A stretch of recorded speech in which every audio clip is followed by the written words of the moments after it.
Okay, so good afternoon, everybody. Um, Today we're going to discuss the how we managed to do appropriate data linkage, and we achieve this, and we see the potential opportunities we have within the HDR UK and the challenges that exist. So, as part of this, I'm going to try to put the context first for what we mean by dataset linkage and why it is important. And at the second point, Susheel is going to present how this is achieved through what are the opportunities actually and the challenges of achieving the dataset linkage for HDR datasets, and in particular through the gateway. So I will start with a bit of a definition, if I may, what we mean by linkage. There are different views on that, but I think all converts to the same idea that we try to bring together two or more sources of information, and we try to relate, for example, same individuals or same events, institutions, or places. Combining that information is important because we might be possible to identify relationships between different factors which are not evident from the single sources. And this will be very, very important in our discussion later on. Now, for this definition, I've used an interesting report that is a little bit behind in time, but still very contemporary in some of the ideas it discusses from the Wellcome Trust. So when we share the slides, you will be able to download the PDF. I think if you look at other approaches, and I just chose one particular one that discusses data linkage from the University of Tasmania, a particular group that does this for their living, is about creating new, richer data sets. And I think this is again with the same opportunity. Can we understand better relationships on individuals, on events, on institutions at different levels, but also not only at that micro level, but also at the macro level? Can we bring out the evidence that will become valuable for policy and research into health and well-being of all the population? So starting with this, I think I will probably be preaching the converted, but it's always to remind ourselves, why do we do that? And what is why it is important. I think, and when I discuss this with Susheel, we think that data linkage is core to appropriate health data science. Health data science has revolutionized our field because it achieves things through appropriate use of data. And in particular, we have seen it in the work that we do in applied analytics, because we try to integrate big data. And by that, we mean we try to integrate different levels of information that might be relevant to understand biological basis of disease, therapeutics, or even understanding on how we achieve this in terms of putting new evidence in the field. So clinical, molecular, the various omics, including epigenetics, environmental, and other information that has been quite important in the last few months. With COVID, the COVID response team has been looking also at behavioral information in addition to other information that is important. So that integration is essential to that as an outcome of that important data linkage. Of course, this is important not only in research, but also in bridging the gap between research and delivery of care.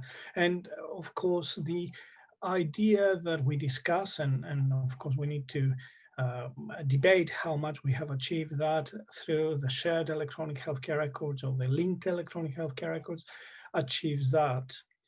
To be able to do not only the research, but also public health, and one of the HDR UK approaches is to improve our public health and epidemiology approaches, is to harness that data so that we can do decision making. So we use that linkage to active decision making devices. And that can be seen as part of integrating these systems into clinical care systems so that we can maximize effectiveness and patient safety. Of course, all this information can come from a variety of new ways of capture that data, and this gives opportunity for new avenues in digital technology, which include, for example, monitoring physiological parameters with new devices. I like the wearable and implantable as an innovation, but there is a variety of these, but also tools for delivering remote monitoring and self-management. So the patient and the citizen later on become centered to all this. And of course, data linkage is essential for this, not only at the individual level, but also getting the evidence to the individual that relates to the population. So typical dataset linkage methods existed for some time, but here is what I would like to present as the main groupings of data linkage methods. I will not advocate for any of these groupings, but use them as a point where we can start thinking what are the advantages and the challenges on each of these methods, and what are the open questions that we as a applied analytics group could provide to improve these linkage methods. And actually, when Susheel asks his questions, you will see that this is prominent there. So in effect, there are two major groupings. One is very deterministic, is the exact linking wherever possible through a unique identifier between two or multiple sources. So for example, a lot of the work that you will see even in the gateway might be linked through the HI number or the NHS number, and that's one possibility for data linkage. Overall, there has been a lot of debate about deterministic data linkage, about its advantages and disadvantages. But I would summarize this very simply, that the link in this case is certain and simple to effect because you might be able to match it. And the idea is that if you have a non-informative reference number, like the NHS number, unless you have you're private to that extra information behind that number, you might be preserving privacy. But there is a lot of debate behind that because, again, an NHS number might be revealing quite a lot of information. So that's one of the typical linkage approaches. And of course, we have other approaches where we can quasi-anonymize this number with other approaches, but still data deterministic, direct, exact linking of these.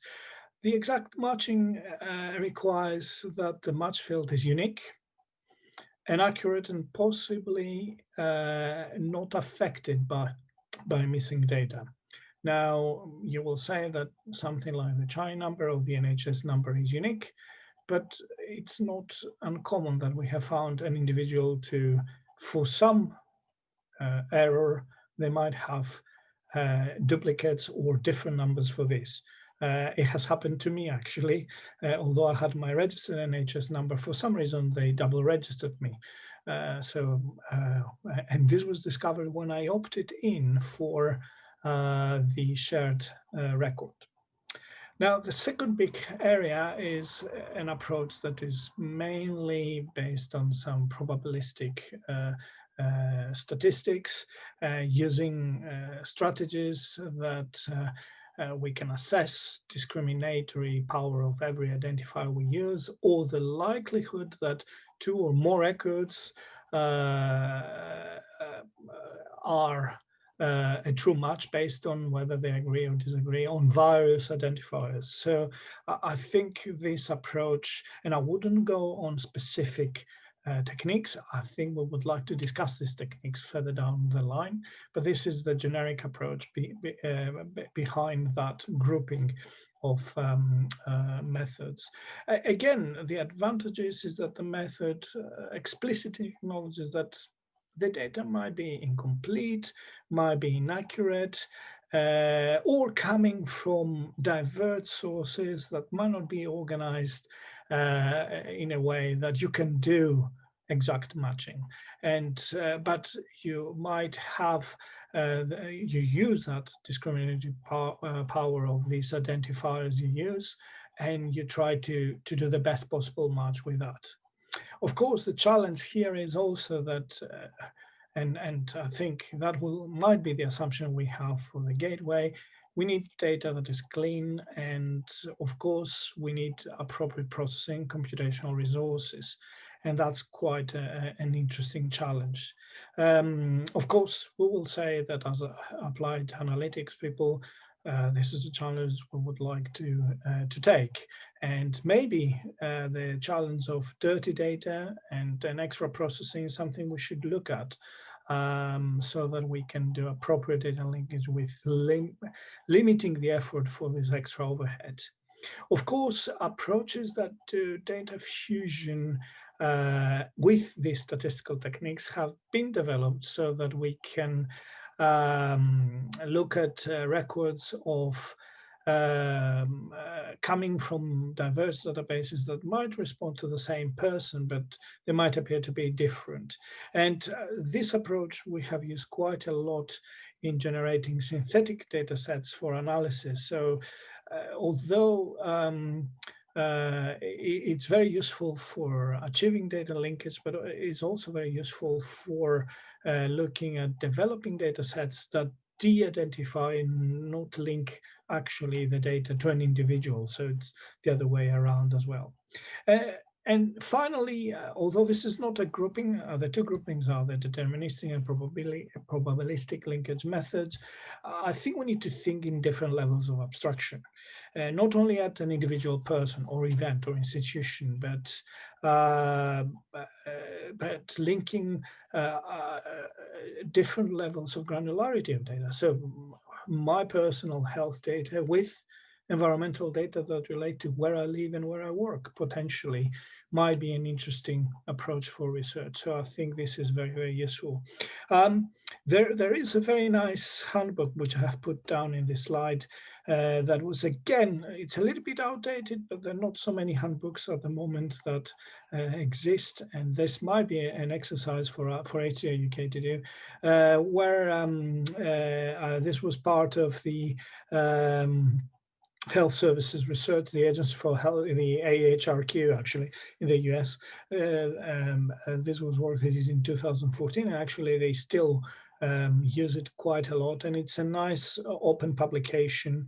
I tried to see if they have updated that, but I couldn't find it. So I'll keep on trying to see, and I know one of the authors, so I'll try to contact them to see if I can bring you a latest version of that. But it's a very useful resource that discusses all these things. So, challenges. As you will see, and as we will discuss, the main challenges we find in data linkages can be identified in these 5 important categories. And we would like to discuss these challenges, but I would like to present them in a summarized form here. In terms of the data, I mean, you have probably realized that we are collecting this data in a fragmented way, not only for research, but also for clinical practice. Your full image of your health might not exist in a single electronic healthcare record. You might have a version of this on your GP record, a version of this on your hospital record because you visited an acute center for an acute event, or for secondary follow-up care, or for community care. And all of these data sets might be fragmented. There might be ways that they are linked through the share record, but still this is a challenge. And interestingly, if as we are living systems and our health and well-being changes, the data sets change. That's an interesting challenge, which again, not necessarily a problem, but something that we can look at. Data quality, I've mentioned that is something that it always affects this approach to data linkage. And again, when we do research and when we do analytics research, I see that with my younger members of the group, some of the research fellows that say, oh, we cannot use this data, is incomplete or is inaccurate or it misses information, it has duplication. So can you ask them to send us a clean data set? And that's something that we as researchers and data scientists need to deal with. So the data quality is very, very important. Also, the lack of standards in the way we might be recording the data or meaningless data. So the way it is recorded and its metadata and semantics might be recorded, might render this data useless or useless in the first instance. We need to do something about that. I'm going to talk a little bit on the next couple of slides about data interoperability. I think it is important to understand that in the field we have that benefit of being able to both at the syntactic level, at the way we store and format the data, and at the semantic level, at the way we give meaning to the data, and at the way we use it in terms of application, we can achieve appropriate interoperability. Interoperability for me is key to what we're doing in HDR UK, at least in terms of how we bring together the health data across the UK. And I love this slide because it's very old. Charles Mead, a colleague at the time I was working at CA Big with an IEH, like this particular slide because at the time he used to say to me, oh, look, you electrical engineers, because that was my kind of biomedical electrical engineering background, have defined interoperability very nicely in terms of how you link things in the way you communicate them, store them, and format them.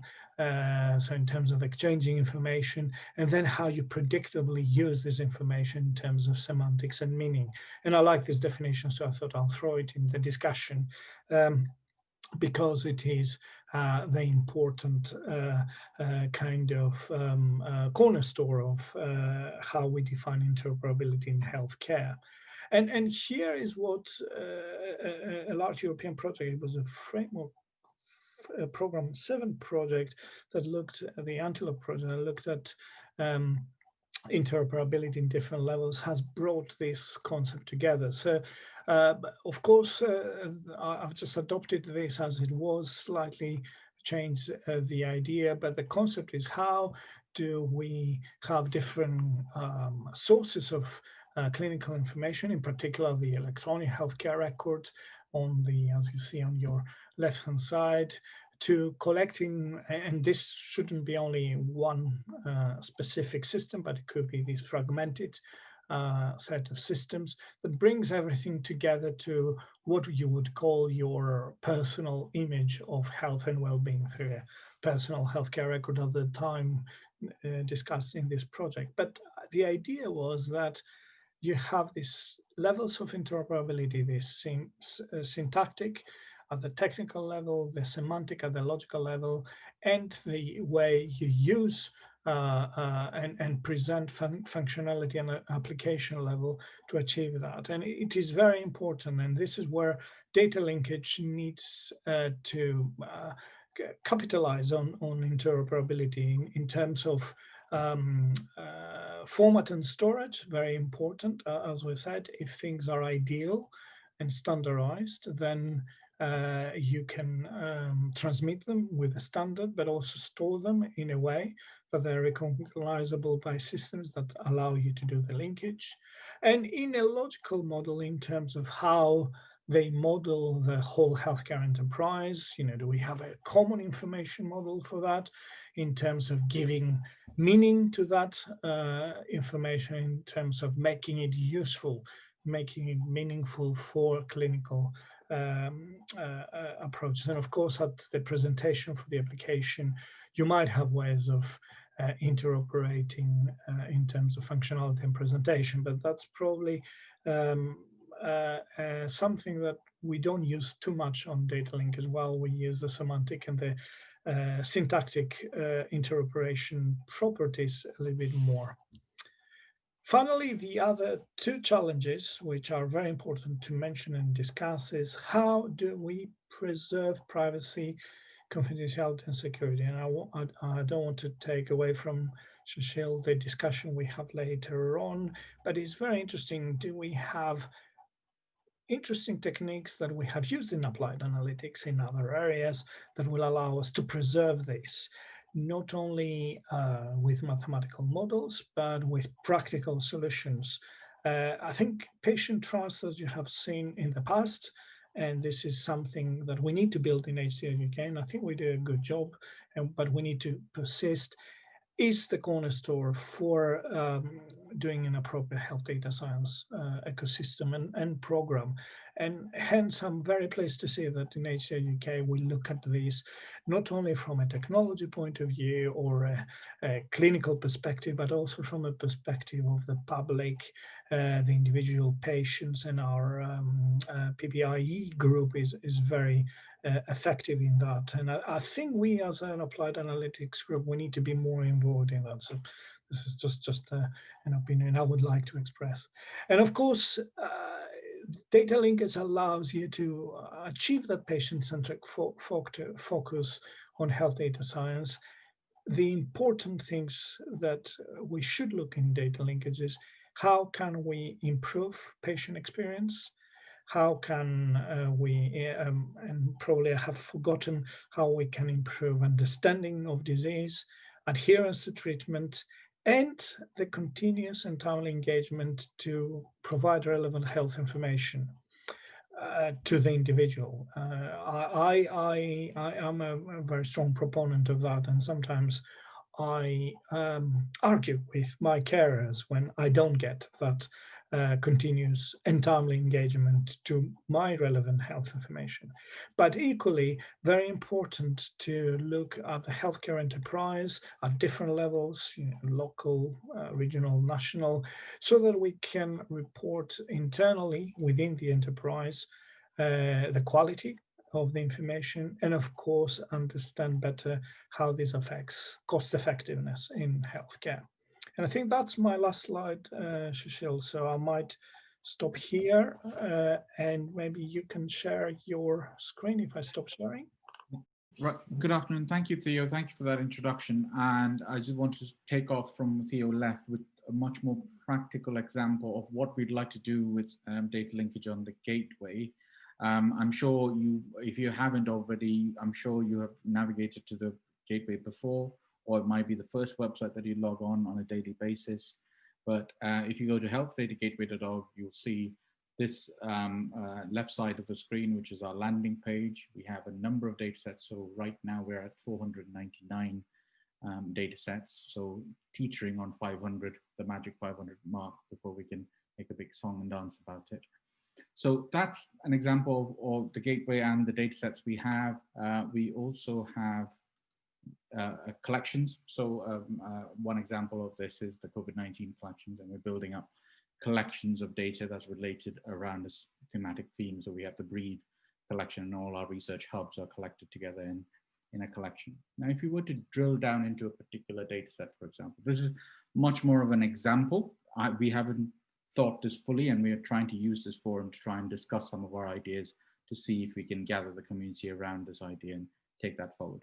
So taking this one example here, so this is the COVID-19 chest imaging data set from NHSX. You have the high level description and gives you a basic idea of what the data set was collected for, what it uses, and very high level information about how to access the data set. We also have, if you haven't seen this before, is detailed technical level information. So every table, so there's 3 tables in that data set, the imaging data, which essentially tells you if it's an MRI, CT scan, or X-ray, and the clinical data if it's negative or positive. And it gives you a breakdown at the field level, what's the name of the field, what is the data type, and a description of that field as well. So this is just an example of a data set. Imagine I'm a PhD student, I've come to this data set, I'd like to do some image segmentation methodology research on and looking at prescription data alongside it.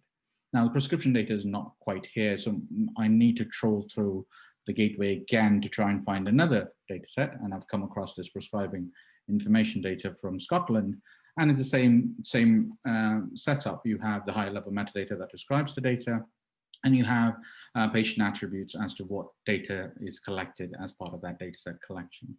And one of the things I'd like to do is to try and link these two data sets together to see if there's a relationship between prescription of a particular drug to COVID-19 test results and the imaging related to it as well. So how would I go about doing it? One of the ways, as Theo mentioned, there's a couple of different ways of doing that. One is I'll contact each data custodian separately and say, can you link these two data sets together and give me that data linkage? But could we do something on the gateway is the question that we want to explore through this presentation. So one of the things we sort of note is there are data linkage fields. So there are fields like the Chi number that's collected in this data set. There is the date of birth and there's a postcode data. With that information, you could possibly attempt to do a deterministic linkage here. And if I go back to the original data set, which I started with in this presentation with, you see there too, they have the NHS number and Chi number. Now I have an idea as to how this data linkage could be done. Now, the gateway is not going to do that data linkage, but what the gateway could do is to show there is these two data sets that could be joined at this field level by some metric. How would we go about doing that?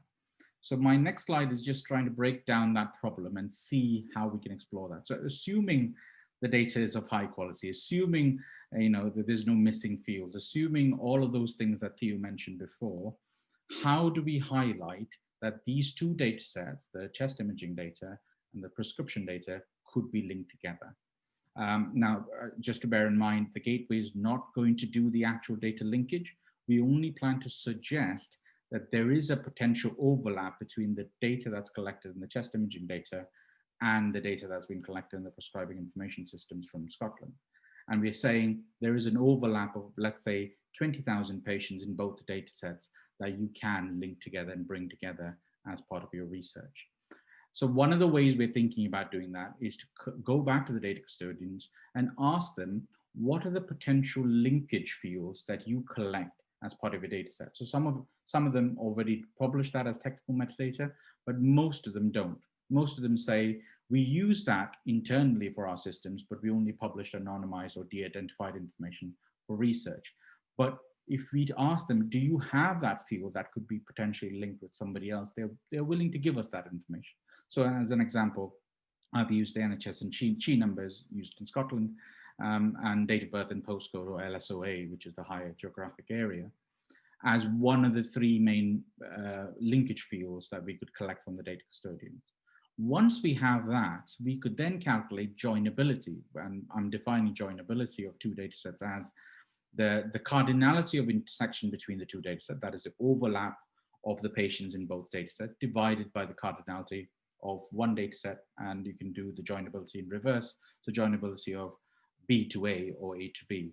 And the intersection is calculated by the individual cardinalities of each data set and the minus the union. So cardinality, what I mean is the number of unique elements within that data set. So the number of unique NHS numbers, for example, in that data set. Now you'd have to do that for multiple fields, but if you calculate the probabilities of all of these things, and you can give the user of the gateway a probabilistic measure to say these two data sets could be linked to each other. Now, this is again just highlighting the potential of joinability. We could do this behind the scenes for all of the data sets on the gateway. So if we have 500 data sets, we could do a joinability calculation, n squared times, so 500 times 500 times across all of the data sets. Say there is a potential data linkage for some of these data sets on the gateway. So we don't have to do that in real time, as it were. Now, if the data is changing all the time behind the scenes, we might need to update that mechanism. But in general, we can use that as a one-time calculation and reveal that to the gateway user. Now, once we do that, we have now a potential problem, which Theo mentioned before. Now there is a potential of re-identifiability. If I were to mix the data set with the prescription data, and I have some knowledge of, and I didn't have knowledge of that patient in the other data set, I might be able to get some smoking status information if I needed that for insurance purposes, or some other information now that I've linked these two data sets together. So how do we prevent that re-identification risk? And is there advanced techniques to calculate this re-identification risk? So our ask to your community is, first is joinability as a metric or a feature useful to you to be highlighted on the gateway?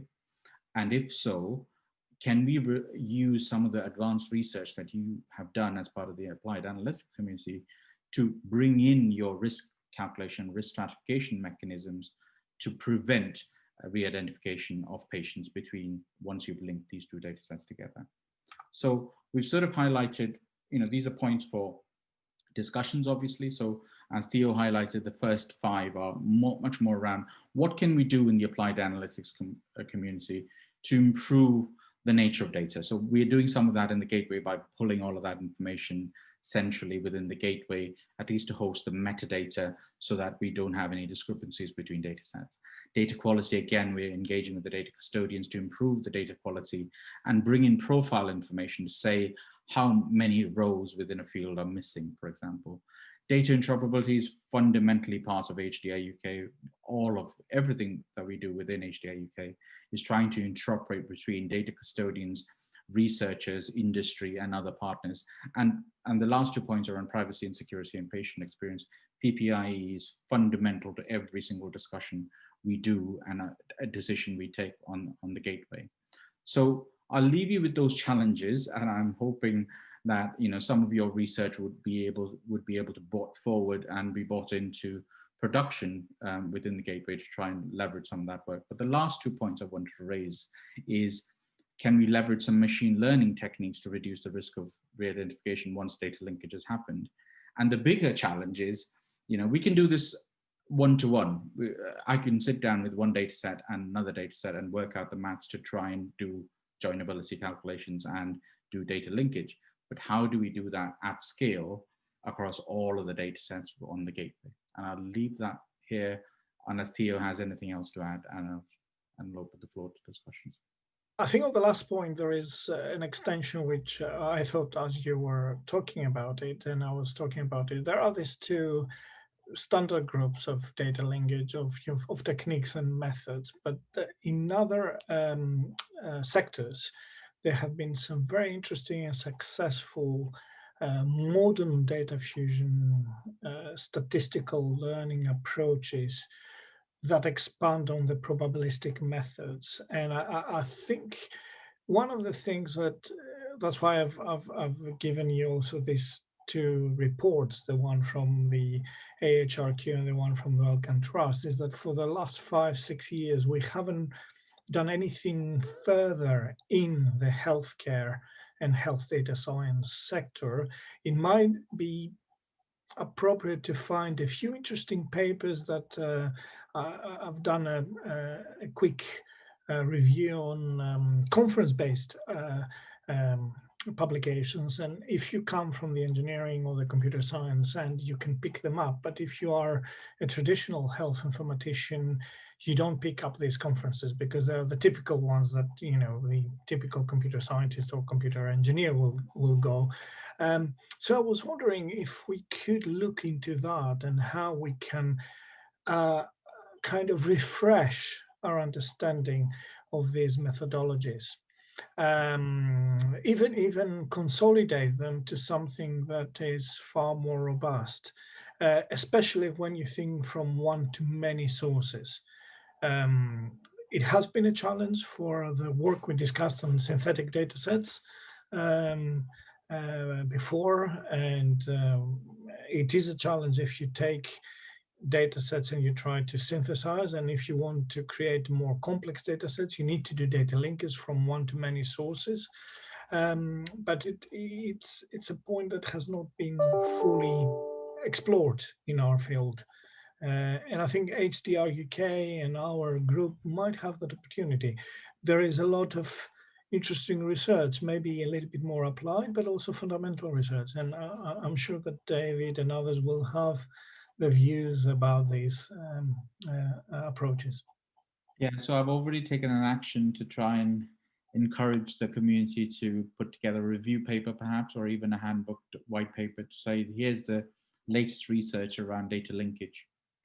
I would even suggest, Susheel, a systematic approach as much as possible we can to a review paper, but I will not restrict this to the last 5 years. I will go to a period of 10 to 15 years to see also the progression of how things have changed. We'll stop talking and we'll let the community ask us questions and any clarifications. Well-curated data sets that we could potentially look at the ground truth. And I've used data sets which are outside the UK. So I use the MIMIC data set. It's not ideal because it doesn't, you cannot test deterministic linkage, but at least you can test it from a point of view of similarity metrics and probabilistic approaches there. But within the UK, I think there might be NHS digital data sets which are very well curated, but they might have also the kind of challenges included, some of the diversity, some of the missing data, not so much dirty data, but missing data. So the data set might have a lot of data elements, but in some cases the data elements are not collected.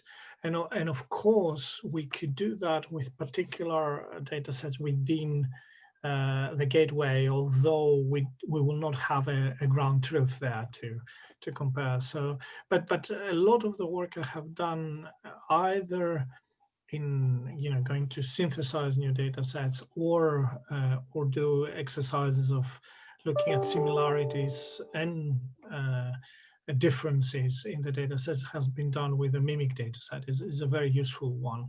And some has data, but it's very high level that data. So the MIMIC looks like an electronic healthcare record, more or less. In terms of your second question, again, as we said on our other meeting for synthetic data sets, there is a lot of interesting mathematical modeling for differential privacy approaches, and I have looked at not oversimplified, but a little bit more elaborate similarity metrics, where you look at a correlation between what you have synthesized in your original data set and try to see if you identify individuals. And there is a lot of interesting work we can do because differential privacy is still an open mathematical research area, so we can do a lot of work on that. There is another potential challenge here, which we haven't been able to answer. It is, are there any combinations of the elements of the data sets that allow you to identify somebody? Because differential privacy goes up to a point, but if you start stripping or going to a level of granularity that allows you to identify an individual, and I find this very important when I work with imaging data sets, because I have particular morphological and anatomical features that make me distinct. Can you identify me if you throw in some of my clinical data there? It's something we say it's improbable, but there have been proofs that it is probable. So one of the answers to your first question around test or validation data, I might actually answer that by flipping it around to your second question. So it might be worthwhile for us to generate synthetic data sets that we purposely link together to work out how those linkage mechanisms do work. And we could generate, my personal favorite is being able to generate a synthetic data set with missing values, with errors, with inaccuracies. And then you have this synthetic dirty data that you try and attempt to link that sort of models the real world. So that might be another approach that we could try and consider as well. And that's a really useful way of testing the methodologies and linkage options before we actually run that amok on real data.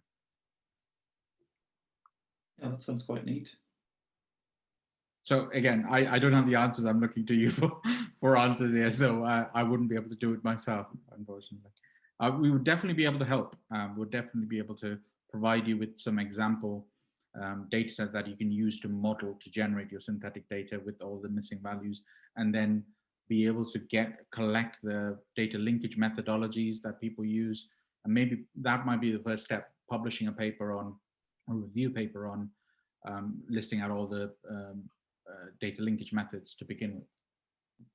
I think that's a nice use case challenge for the synthetic data, because I'd be very hesitant of ever using synthetic data to kind of make new clinical recommendations, but I think it's got a fantastic use cases around trying to develop more robust methods and as a potential way of testing them out. So I think something like that could be a sort of a nice use case, and kind of maybe bringing together some of the whatever linkage efforts might happen and whatever synthetic data efforts might happen too.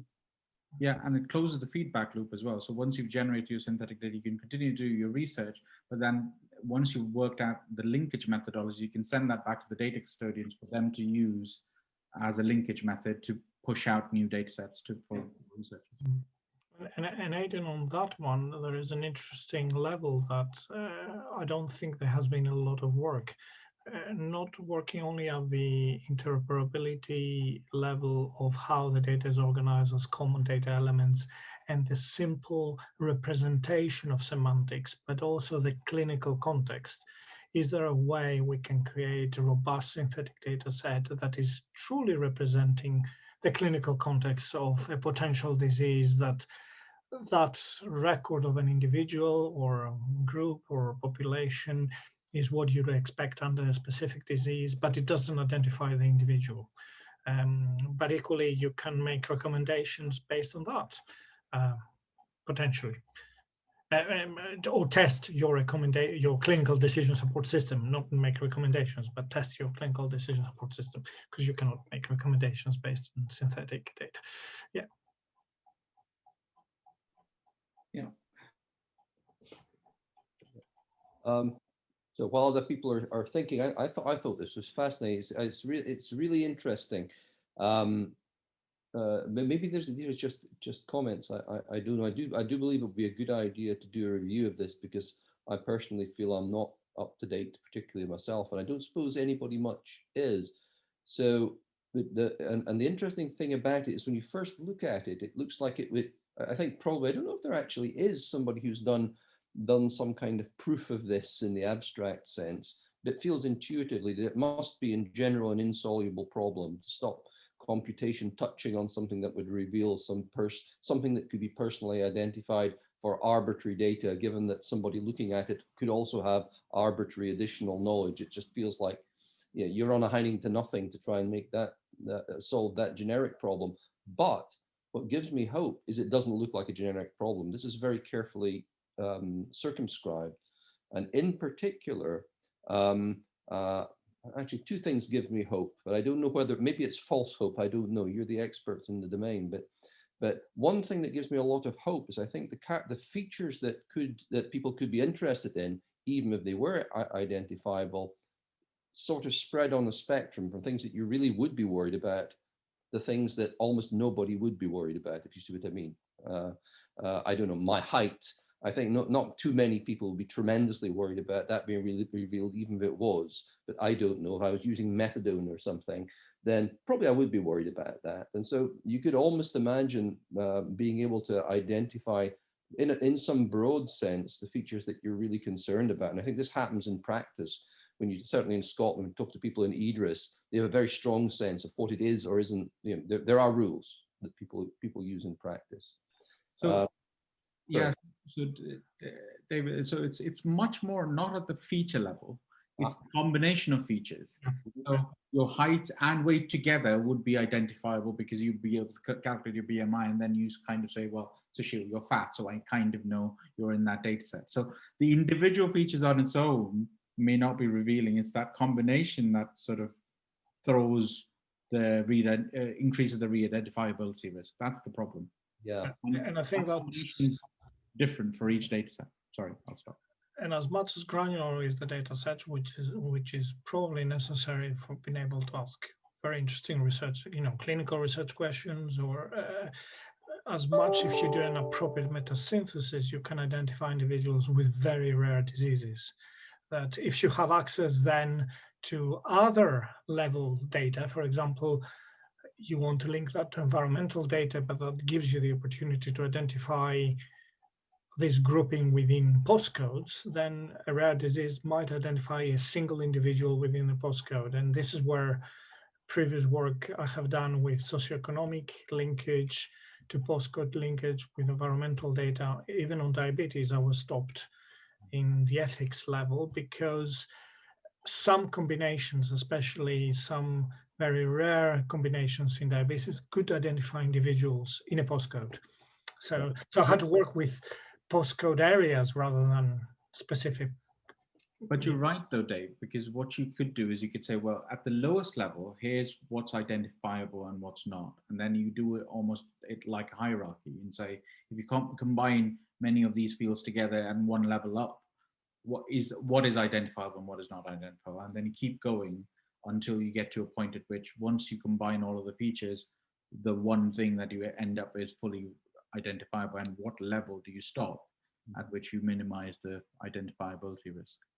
Yeah, so it would be possible to do it's all in some sense. That sounds a bit crude and kind of common sense style, but actually, when at least in my limited experience, seeing people do that, it's exactly what they do. And maybe that's because that's the right way to do it. If that's where that's where the majority of the problems identifiability lie. I think the other thing that gives me great hope is, unless I misunderstand when you were talking about the architecture, Susheel, it's the sort of architecture where you could imagine, as you sort of described, building up I think about graph data. So you build up the graph of relations, and you can do that at the metadata level probably mostly. And then the bit where you actually fish into the data, nobody much needs to see, because if you have the right algorithm for doing that, probabilistic or crisp, depending on your taste and what you're doing, still nobody's seeing that. And so that the data set that you then get is a data set that could be checked. Yeah. I mean, so it's checking rather than having to have a proof that you could never identify. You have a structure against which you could do whatever tests and inference made sense. And that might be a bit more, it's likely to be a lot more tractable, particularly because you know all the ontologies involved, which is the other reason why, that's the third reason that gives me hope. It's not arbitrary. It's within actually ontologies that are different, and all the things that we know that makes it messy and but at least there is some structure there. It's not just completely open. So those three things give me a lot of hope that actually you could have practical tools. And of course, the fourth thing is a lot of this is coming back into a fairly closed community, actually, rather than just the general public. So I suspect it's practical. Yeah, it is practical as long as we have systematic tools. I think that's what stops us right now. So I think what we're asking the community to do is to be able to come up with systematic tools we could give to the data linkage officers or data governance folk to say, we can quantify the re-identifiability risk of the linkage of these two data sets together. And here's our metric. Again, it's your decision to release that data to the researcher, but we can quantifiably tell you what is the re-identifiability risk for this data. Yeah, sorry, I'm monopolizing this, but I'm very interested. I will stop after the next one. No, go ahead. These are all very interesting questions, which we kind of have answers for, but not fully fleshed out answers. The other bit, if I may, and because of the lack of the systematic tools, if I'm not sounding heretic, is we are turning into deterministic linkage most of the time under very, very strict approaches, and then we go to anonymization that is kind of brutal sometimes, but doesn't confirm that if you do a metasynthesis that is appropriate, that you might get individuals with a rare condition in front of you. But then they stop you at ethics, and then that's why ethics take forever sometimes. Yeah, yeah, I think that's right. Actually, that's the bit where all the bits I was talking about before are bits that help make the problem smaller because they constrain. But then the bit where the problem goes kind of enlarges again a little bit in an interesting way is the probabilistic stuff. Because I think there's probably no end to the number of algorithms you could use to probabilistically link data. But what I don't know actually, and this would be something that'd be good to get from review, is actually I'll bet some of them are more useful than others and have been tested in practice and would be good. You don't need to be the best for this. You just need to be getting data out to an adequate level for the task that you want to perform. Maybe provenance and stuff like that matters as well, so you know whether it's probabilistic or crisp. But it's that kind of pragmatic thing that I need. I'm starting to run out of steam. I see Hong Han Wu's on the list. He's done more of this sort of stuff than I have ever done, so he should probably talk about it. Dave, I think Hong Han actually wanted to ask a question. He's got a question in the chat. Yeah, thanks, Dave. I have to go for another meeting in 2 minutes, actually. And that meeting is teaching. It's teaching. Anyway, so my question actually listed in the chat is, I know data linkage is very important. With Dave, we're actually doing some projects funded by HDR UK, for example, Federation.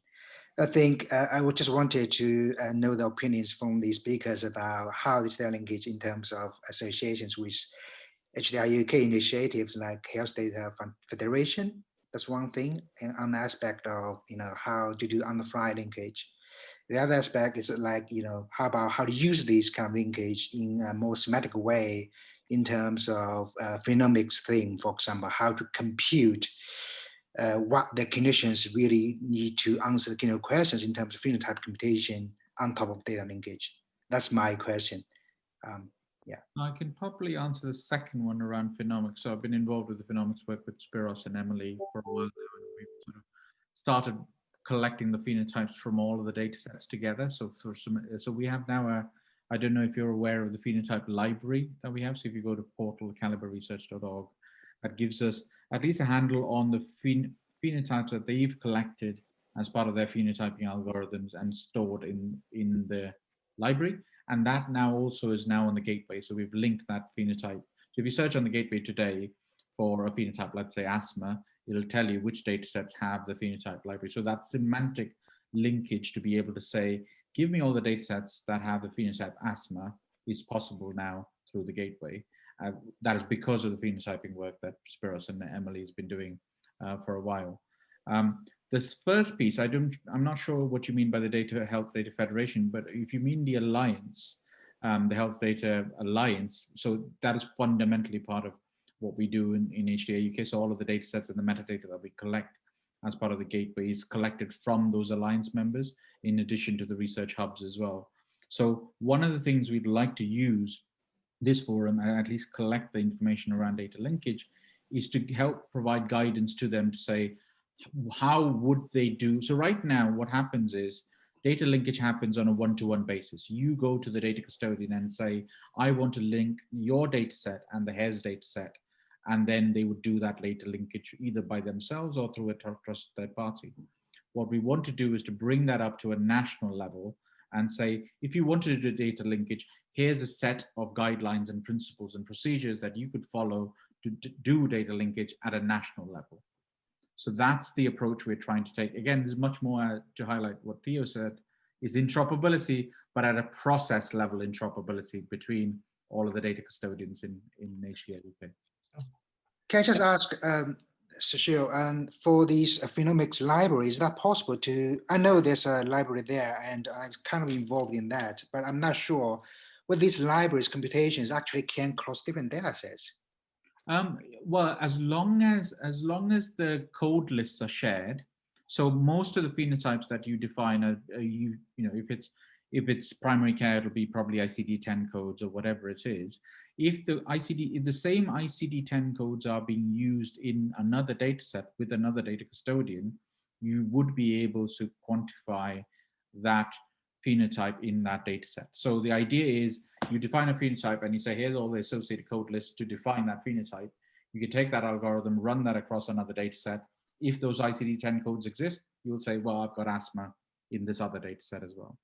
But the problem here, inherent in this, there are multiple definitions of asthma based on different types of code lists. So one might be defined using Snowman CT, one might be defined using ICD-9, whatever it is, that is still a big problem that we need to resolve. But that doesn't stop you from running multiple versions of the phenotype definitions across the dataset to tell you there are 3 different versions of asthma phenotype to be pulled in into the library. All right, I see what you mean. Thanks. I have to go. It's a very fascinating talk. Thank you very much, both. Interesting project there. You can look at this at the granularity level. We have done that before on when we look at semantic network type of work, where you might have different representations of the same concept, but then you go to a level of abridgment where you bring them together, and then you go to different levels of granularity of abstraction. That's a very interesting computer science problem, which I think it's something that could be added to this phenotype work. And it was tried in CAB, but they went very deterministically, unfortunately. But at the time, we didn't have the facilities to do it or the technology to do it. So maybe that's something we can look at on this project. Yeah, I think Dave is an expert in that area. Right, see you. Okay. I heard. I think probably it's you, Hong Kong. Anyway. All right. Okay. Cheers. Bye.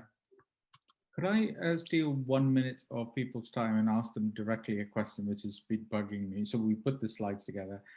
Is joinability something useful to be represented on the gateway? We've assumed that we could provide a quantifiable metric that shows that that 2 data sets could be joined together. Is that something you want to see on the gateway? Is that important for your research? And if not, then we'll just do something else, prioritize something else. So let me give you an answer, because I'm for some reason I feel very energetic today. I don't know why. So to put it a different way, actually, one of the things that interests me a lot is, to what extent can you infer, as you know, I'm a data graph person, but a data graph is just a bunch of relations, as is a database, so fine. So is it, to what extent can you reliably construct the data graph for all of the databases in the gateway? I'm told that it's an ASUS right, it's 499 now, so nearly there. And in a way, that's sort of the same question as talking about joinability, because for you to construct, an interesting question is, what is the topology of that data graph? What does that look like? Is every database unique in that data graph? So it's a graph that's got just loads and loads of little islands that are the relations in the different databases, or is it a very nice uniform compact data graph, or what is it? Bearing in mind that you have to do inference over to infer some of the relations because it's probabilistic or whatever. Yeah, so we don't have a good handle on that. And that'll tell you a lot about how much the potential is for actual federation in your data sets. Yeah. My suspicion, David, is that the data graphs are heterogeneous. Well, they're very different. They might have commonalities, but not at an immediate low level of granularity. You might be able to find these commonalities after you abridge the logical levels of description, and that's probably an interesting research project, because it's the way these databases are created. Sometimes they're created for different purpose, and that is a limiting factor, although you might have the same kind of semantic, even syntactic elements there. It's a good question that we would have to explore, Dave. And doing that across all 500 data sets, 500 odd data sets would be hard. Yes, there are clusters though. So, for example, you could look at it from the prism of the data custodian. So most of the data sets collected by a single data custodian will have some homogeneity across them. But once it goes out from a data custodian's control into some other data custodian, it changes shape and form, and that commonality gets lost in translation. So that could be one way of looking at it. So you will have at least 33 odd clusters of commonality between, but then you still have to do some interoperability between those 33 clusters. Yeah, yeah. So it'd be interesting to know just what the extent of that is. I mean, it's a bit of a compute, but I don't think that's not intractable. I would have thought. Yeah, and 500 square calculations is trivial for nowadays, at least. So in 70s and 80s it might be hard, but now. Back in the day, yeah, but now. On your question, Susheel, so I think yes, some sort of joinability metric or indication would be helpful, but probably as well as that, then is this is really impossible to add anything. But I imagine what lots of kind of epidemiologists using this, so like some sort of indication as to how likely, or more so how timely might this be linked or joined up. Because I can imagine some data sets, one could link up a lot quicker with each other because they might be provided by the same provider in some ways, whereas maybe some other data sets then can be a kind of a minefield to link up, but I imagine it's very hard to capture that in some way then that it's systematic and automated. Yeah, that's a good point, and we haven't considered that. So typical standard data linkages, we do reveal on the gateway. We do say there is this other data set on the gateway that is already linked before, so we can do data linkage with them. There are data sets, especially around COVID-19, that we have data flows captured to show there is a chain of provenance between these data sets, and we finally get the data set. But again, doing that in a systematic way across all of the data sets is something that we want to aspire to. I think it's the governance that's the issue, not from a technical point of view. It's the issue. But yeah, that is an important thing that I think we need to capture as well. Anybody else? Any other questions? Otherwise, we can hand back 21 minutes of your valuable time. Have you got enough out of it, Susheel? Because this is. Sorry, go on, Dave. Yeah, I was going to say it is, as you said at the beginning, that kind of thing. So it should be helping a little bit with some of the things. So I've got a question. Does anyone want to volunteer doing a review on data linkage?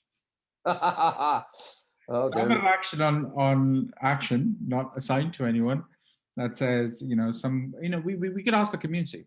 It doesn't have to be a person on this call, obviously, but I think that's really important that if we could put out an HDR UK position on here's the process and procedures that data custodians could follow, and here's the cutting edge in data linkage would be quite useful.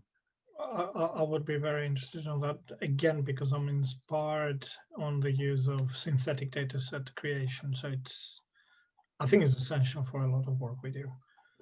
So I'm very happy to volunteer for that. Okay. I think I proposed part of it. So Theo, I'm putting your name on it, and then we'll look back. And I'll regret later. It's all right. The other one is probably one for Aidan, perhaps. Synthetic dirty data, or anyone. Aidan, you asked me. Term. Sorry? I'm not sure dirty data is a good term. It sounds like making it up. We might be arrested. Synthetic data that has missingness in it, inherent in it. Sorry, Susheel, can you just remind me? So, what is that an action point? Sorry, or just sort of. Is that something that you could explore in your synthetic data I think that's actually something very important here for any synthetic data sets we might look to make, is that they quite closely mimic, I think, the nature of the kind of the real data set. An important aspect of that, I think, is mimicking the sort of degree of missingness and sort of sparsity of the data, because then it would, I think, best prepare essentially healthcare researchers then to essentially train on the synthetic data set, and then they'll not be shocked by the time they look at the real data set. So I think it'll be, we wouldn't want a scenario where a person's got a perfect synthetic data set to work with beautiful, complete data, and then they just don't have a clue what to do when they get to the real data set. So that would be actually a very important attribute for us, I think, in generation of synthetic data sets. And we've Neil Savire, Dave and I then will be organising a workshop, I think in early December. I've got 9th of December off the top of my head and that, so we will be sending out more information on that soon. Yeah, that's a good suggestion. We could feed it into that, and then we're doing that helps. So I think these two groups need to talk to each other, I think. So the data linkage and the synthetic data, because I think we can close that loop, and maybe data linkage would be a driving use case for you to be able to generate synthetic data that we could bring back to test. And you also mentioned evaluation metrics, so to be able to evaluate the re-identifiability risk of a data set once you've linked it. I was asking that in the question in the hope that there would be an answer. I haven't discovered one yet, so I doubt there is a good answer in that, but I think it is an important challenge for us to work towards, and again, it would be something we would bring up in the conversations in the synthetic data workshop, and this would be very keen to align with anything you're doing, so we don't want to unnecessarily duplicate anything. Yeah. Oh, and there's something in the chat from John Zorowski about, he's asking, is there any work being done on data quality? Presumably in connection. Welcome. So Ben is on the line. Ben, do you want to talk about the data utility work that you've been leading? Thanks, Susheel. Yeah, so the challenge on quantifying data quality is a slightly tricky one because it means lots of things, different things to different people. So there are two different things we've done on that. One is a piece of work with Inspirata on testing a number of open and open source tools for data profiling. So we did a webinar on that a couple of weeks ago, and all those tools are on the gateway. And the plan is to integrate that into the individual data set pages on the gateway so that anyone looking at it can see the kind of classic kind of technical data quality dimensions, so things like completeness, validity, etc., across the various data sets. But to deal with the sort of broader challenge of how useful an individual would find the data set, we did some work with the team from Metadata Works to put together what we're calling a data utility matrix. So this is basically a tool or a framework that collects what we've been hearing from, we did surveys and interviews and discussions with about over 60 people on what it is they want from a data set. And we've distilled that down into a generalizable framework for essentially communicating in advance so that someone could go on the gateway and see, will this particular data set meet my needs or as close to that as possible? So we're currently just working on the write-up of that. So we've kind of publicized it or shared it through our green paper on data utility, which the consultation's closed, but the paper's still there and we're still open to comments and feedback. And we're just writing up the kind of first stage of that in an academic context. So trying to get that published as we speak. Yeah, and I think your point, John, is also quite valid. So quality means different things to different people, even if you have a data set that is high quality for a imaging researcher, it'll be very low quality for a genomics researcher, for example. And that difference is contextual because of the research that you're involved in. But what we're trying to attempt is to harmonize the utility, so it's not quality as such, the utility of that data for your research purposes. But there is an inherent quality question at the data field level that I think we still need to address. And that is by working with the data custodians themselves. Ben, do you want to add? Yeah, no, I think I completely agree that two different people could look at the same data set and one say, spot on, that's exactly what I need, and another say, this is garbage. And what we're aiming to do with the utility framework is just break down into a number of different dimensions, essentially what it is people are looking for in a given data set. So the aim is not to say that, you know, this list of kind of 5 data sets are the best quality and everyone should use them, but just what is the information we need to communicate in advance. So rather than someone kind of spending months and months going through an application process only to find out that it wouldn't meet their needs, what is the information you can just scan down and say, right, I want to use that one and not this other one. And so it's sort of disaggregating that into the different characteristics of a data set that people will look at, you know, across various things, like what are the formats it's available in, or data models, what are the restrictions on use, what parts of, from a health setting perspective, what parts of the pathway are covered, and so on. It's very much an ongoing piece of work, but the feedback we've got so far has been that it's been quite helpful in allowing people to kind of jump ahead on some of those challenges. And essentially that comes down to what we're trying to do through the gateway more broadly, which is give people as much information in advance so that they aren't kind of caught in trying to get access to the data only to find that it isn't what they needed. And may I say that this type of work, together with dimensions of quality, it's very important. I think utility and quality have to be seen together with different dimensions. For example, I mean, you answered that, Susheel, in your answer, but if you have semantically equivalent elements, doesn't mean that the data set is of bad quality, but you have semantic equivalence, and you can present that as a dimension of quality with particular barriers that might bring if you want the exact codes, for example, which might not be necessarily how a practitioner might use a code.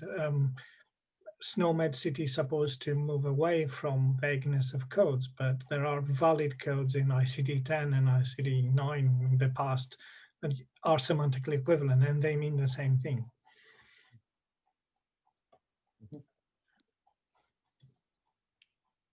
Good. I think it feels like a pause that would be the conclusion of this, actually. If everybody's happy, then so just only thing for me to do is to remind you that the next ceremony we have up this, you can see it in the text that Rebecca has posted, is Thanasis 1 on the 16th, Monday the 16th at 3, talking about feature selection. So we look forward to that, Thanasis. Thank you. And I think all that's left to do is to thank you all for attending today. It was a great seminar, enjoyed it. See you next time, I hope.